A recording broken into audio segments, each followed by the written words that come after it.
ሰዎችዬ ሰላም ሰላም እንደምናችሁ ደህና ናችሁ ወይ? አጌንስ ሚ ሀና ኃይሌ። ሰዎችዬ እንዲሁ በእናታችሁ አስተያየት አልሰጥም እያልኩ እንዲሁ በቃ ለምን ስራ ላይም ቢዚ ስለሆንኩ በስራ ስለሆንኩ በቃ እኔ በተለይ በዚች ሴትዮ ጉዳይ አስተያየት አልሰጥም ስል መድኃኒዓለም ነገረ ስሯ የግዴታ አስተያየት እንድትሰጡ ያስገድዳል። እንዴት እንዴት መሰላችሁ? አሁን ከዚህ በፊት ያው ስሟን ዛሬ ለጥራ ጂጂ ኪያ ከልጇ እኩያ የልጇን እኩያ ቦይፍሬንድ ያዘች ብላ ስታሽሟጥጥ እና ለብዙ ጊዜ ስጋዋን ስታብጠለጥላት ነበረ። ሰዎችዬ አትሳቅ ይሳቅብሃል፣ አትፍረድ ይፈረድብሃል አሉና አሁን ደግሞ ፍቅር ያዘኝ ብላ የምታብደው ልጅ የእሷ ልጅ 29 ከሆነ ይሄኛው 25 6 ዓመት ልዩነት ነው ያለው። ገባችሁ? ከልጇ 6 ዓመት ነው የሚበልጠው። እና ሴትዮዋ እናቴ ትሙት እንደኛ በልጅነቷ አፍቅራ ተፈቅራ ላይፍ አታቅም። በቃ አሁን ሪስታት ላይፍ ያደረገችው ካረጀች በኋላ ነው። መድኃኒዓለምን እና አሁን እኛ ከልጅነታችን እኛ አፍቅረን አይደለም ያበር ነው፣ ተፈቅረን ተደብድበን ያም ለኔ ይሄም ለኔ እያለ አሸናፊው ወሰደ ማለት ነው። ሴት ልጅ ምንጊዜውም አሸናፊ ነው የምትወደው፣ የሚያሸንፍ እና እስቲል እስካሁን ድረስ ተፈቃሪ ነን እንጂ አፍቅርን አልቅሰን አናውቅም። ገባችሁ? ስለዚህ ሰዎችዬ እንዲሁ ጀስት ሳምታይም ጀስት ሸከዳው ሽካጎ ብለን አዋራ እናንሳ እንጂ ለጫወታ በት እኔ እቺ ሴትዮ ብዙ አጃይብ ነገር ነው እዚህ ሚዲያ ላይ ሰውን ያስተማረችው እና ማለት የማናቀውን ነገር ነው እንድናይ ያደረገችው። ስለዚህ አሁን የምታሳየው ነገር እኔ መድኃኒዓለምን አፈርኩኝ። እና ልጁ እኮ እወድሻለሁ በለኝ ብላ እኮ ነው የምታስገድደው። እከሌ አበበ አበበ አበበ እስቲ እወድሻለሁ በለኝ በአደባባይ። ቲፒካል ኢትዮጵያዊ የሆነች ሴት ወድሻለሁ በለኝ ብላ ወንድን አታስገድድም። መድኃኒዓለምን ያ ወንድ እንኳን አፍቅሮ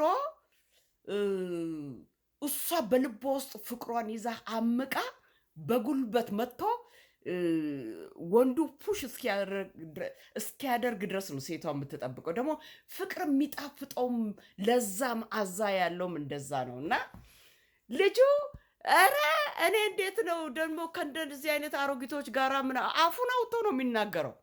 እኔ ቢሆን ወሽመጤ ነው የሚቆር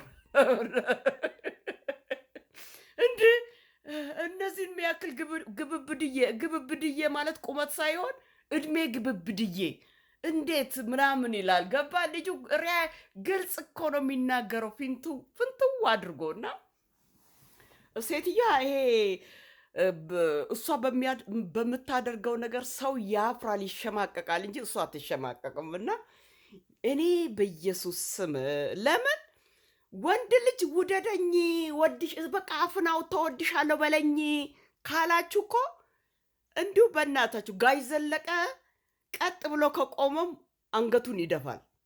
ሴት ልጅ ስትሽኮረመም እምቢ ስትል ስትደበቅ ሲያሳድዳት እንደዛ ነው እንጂ መዓዛ ያለው እኛ የምናውቀው እንደዛ ነው። መድኃኒዓለም ስቲል ናው ይና እና ኧረ በተሰቀለው እና እንግዲህ አስቡ ጂጂን ከልጇ እኩያ ጋራ ምናምን ይኸው ዋታ ባውትዩ እንግዲህ ሌሎቹ ለመናገር የምትፈሩ ከሆነ እኔ እናገራለሁ። ዋታ ባውትዩ ኮሽን ማርክ። ይሄ ሰዎች ደግሞ እኔ ምንጊዜው የሰው ፎቶ መለጠፍ አልፈልግም። የራሴን ፎቶ ነው የለጠፍኩት። ያቺ ሴትዮማ እንደዚህ አይነት ቁመትና መልክ ቢኖራት ኖሮ እኮ በኢየሱስ ስም ደግሞ ቂጥ አለኝ ትላለች። እውነትም ቡጉንጂ ቂጥ ከተከሻዋ በላይ የወንድ ትከሻ ነው የያዘችው። ከወገቧ በላይ የወንድ ትከሻ፣ ከወገቧ በታች ደግሞ ቂጧ ምንድን ነው የኮካ ቦትል የመሰለ። በቃ እኔ እኮ ብያለሁ እኮ አንድ ጊዜ ልክ እንዴት ነው የከሳ ውሻ ጌታውን ሲመለከት ጭራው ውንጥ እሷም እደንሳለሁ ብላ እንዲሁ ቂጧ ስታሽከረክር ደግሞ ዳንስ አታውቅም። መድኃኒዓለምን እንደ ውንጥ ስታረግ ኧረ በተሰቀለው ኧረ በተሰቀለው ኧረ በተሰቀለው ኧረ እግሯ ደግሞ አሻፍዳለሁ ብላ መታ እግሯ ማመሲያ ይመስላል። ሴት ልጅ እኮ ስታረጅ ታፏ ይቀጥናል፣ እግሯ ይቀጥናል። እና በጣም እድሜዋ ሙጭጭ አርጋ የበላች ወዝ የሌላት ምን አይነት ማበጠሪያ ማለት የሆነ መፍለጫ ፊት። ስለዚህ እኔ ስናገራለሁ ሌሎቹ ባይናገሩ እኔ እናገራለሁ።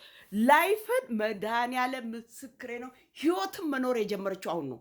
በቃ ስለ ፍቅር ከዚህ በፊት እኮ እኛ ሚዲያ ላይ እንደዚህ በእኛ የተነሳ ምናምን እሷ መታ እኔን የሚፈልገኝ የለም ብላ ፀጉሯን ሁሉ ስትላጭ አንዱ ሊበላ አንዱ ገገባ አሉ። እንግዲህ አማርኛውን ሱች አድርጌ ነው ሰዎችዬ። አንዱ ሊበላ አንዱ ገገባ። ሌላው አልማዝ እወድሻለሁ ባለበት አፍ እሷ ደግሞ እኔም ፈላጊ የለኝም፣ ብሞት እንኳን ሬሳዬ ቤት ውስጥ ደርቆ ይቀራል እንጂ እኔ ማንም ሰው አይወደኝም። እኔ ሰው ጋር ሄዳለሁ እንጂ ሰው እኔ ጋር ይመጣል።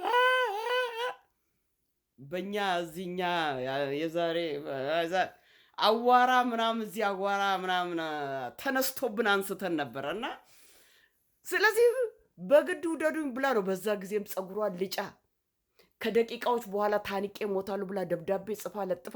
ሴትዮዋ ኔቫ ኤቫ ወንድ አፈቅርሻለሁ ብሎ አላሳደዳትም እንዴ። እኛ እኮ በልጅነታችን ተደብድበናል። ፊታችን ቦክስ በቃ ጭንቅላታችን ጉድሯችን ላይ አፈር ሰፍሮ ነው ቤት የምንመጣው ተደብድበን አገር እስክንቀይር ድረስ። ያ ስቲል እስካሁን ድረስ ያ ሞገስ አለ ከኛ ጋራ። ደግሞ ፍቅር የሚጥመው መዓዛ ያለው እንደዛ ነው እንጂ ወንድ ልጅ ድስቅ አርገው ያፈቀራትን ሴት እንዲሁ በቃ በጉልበቱ አሸንፎ ሲወስድ፣ ያኛው ደግሞ ሸለፈቴ ሆኖ የሚደበደብ ወንድ ከሆነ ሴት ትንቃለች። ምንጊዜውም ሴት ልጅ ቦክሰኛ፣ እግር ኳስ ተጫዋች ምናምን የሃርደኛ ከፍ ያለ ስም ያለውን ነው ሴት ልጅ የምትወደው እና ታይትል ያለውን ወንድ ነው ሴት ልጅ የምትወደው። ስለዚህ ኧረ በተሰቀለው ኧረ አንቺን ሲያጣ ይማግድሽ። ወይ ሚዲያውን አስረከሽ መድኃኒዓለም ምስክሬ። እኔ ከመናገር ወደኋላ አልልም። እኔ አንቺን ከመናገር አስተያየት እኔ ሌላ ሴቶች ላይ እስካሁን ድረስ አስተያየት ሰጥቼ አላውቅም። በአንቺ ላይ የምትሰሪው ስራ ሁሉ በጣም ሼም አስነዋሪ ነገር ነው። እግዚአብሔር ምስክሬ ነው። እንዴ አሁን አንቺ ከጂጂ እድሜ ትበልጫለሽ እንጂ ታንሻለሽ። 29 ዓመት ልጅ ያደረሽ። ይሄኛው ደግሞ አበባ ወድሻለሁ በለኝ አፍን አውጣና ኧረ እኔ አልልም እንዴ እኔ አልልም ይላል ልጁ። እና እሱ 25 ዓመት ከሆነ ልጅሽ 29 ልጁ 35 ከሆነ ያንቺ ልጅ 39 ዓመቱ ማነው 29 ዓመቱ። አሁን አንቺ እንትን የምትይው ልጅ እንዴት ነው የምታስገድጂው? ልጅ 6 ዓመት ብቻ ነው በእድሜ የሚበልጠው። እና የማይነጋ መስሏት በቋት ላይ አራች አሉ። እንግዲህ በነ ጂጂ ላይ ስትስቂ መድኃኒዓለም ሰዎች አሁንም የኔ ፎቶ ነው የለጠፍኩት የሴትዮዋን አይደለም። እና ሴትዮዋ በኢየሱስ ስም እኔ እንጃ። ኧረ በስመ አብ ወልዳዶ አምላክ። አሁን ደግሞ እኔ ምልክ አንተ ልጅ እኔ የእህትነቴ ልምከርህ። ሴትዮዋ ያኛውንም ሰውዬ ገላ ዱቄቱን በብልቃጥ አስቀምጣለች። አንተንም ልትደፋህ ነው። መጠጥ አልኮል እንደ ውሃ እያነሳ ጭልጥ አታድርግ። ለምን ያው ኢትዮጵያዊ ነህ እና እንደዚህ እያነሳ ጭልጥ ክልብስ ለምን ለሳምባ ለጤና ደግሞ እኔ እንጃ አልኮል ነገር በጣም ነው የምፈራውና ሰምታይምስ ነው ኢንጆይ አድርገ እንደዚህ እያነሳ ጭልጥ አታድርገ። እኔ ይሄ እንግዲህ በእህትነት ነው። ይሄን ደግሞ በሌላ ነገር እንዳትወስዱብኝ። ለምን እዚህ ደያንግ እንደ ረስለስ የሚባል ጣቢያ ላይ የሚሰራ አንድ የሆነ አፍሪካ ሰው እያለ በአልኮል መጠጥ ብቻ ነው ሌሊቱን ደርቆ ያደረውና ደያንግ እንደ ረስለስ ላይ የሚሰራ ሰውዬ በዛ ነው የሞተውና በጣም አጠጣጥ በጣም አስደንጋጭ ነው። እኔ ለህይወት ማለት ይሄ የእህትነት ምክሬ ነው። በሌላ ነገር እንዳትመለከቱ። በተረፈ አሮጌ